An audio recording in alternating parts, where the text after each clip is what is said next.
an imam gets exposed for having 20 secret wives, right, over a lifetime, he still gets invited for lectures.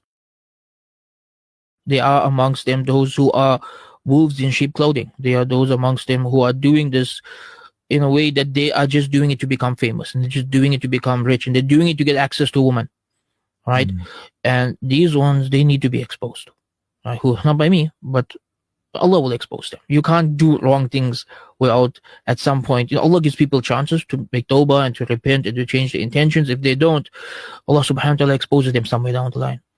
Yeah, but the sad part is that, they get exposed publicly. Yeah. Why is it we don't address it to them directly first behind closed doors? Yeah, that's what I do. Mediate. That's exactly what I do. I sit to these people, I message them on WhatsApp, I'll send them a voice note. We also need to,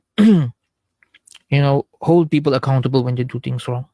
This is very important. A lot of times people do the wrong thing and we continue to platform them.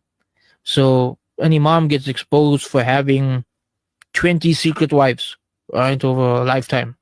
He still gets invited for lectures, He's exposed for doing some very naughty texting with his fangirls. He still gets invited for lectures.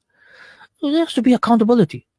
Stop inviting these people. They've been exposed for doing something wrong and it's been proven.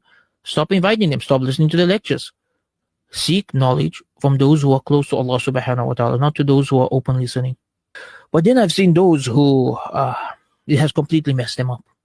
People who I used to consider people I was very close to at one point in my life, who just developed huge egos.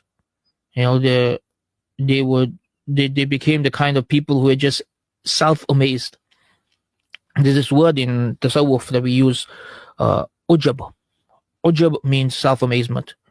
And all the books of tasawwuf warn that when you are a student of knowledge, this is the number one trap of shaitan.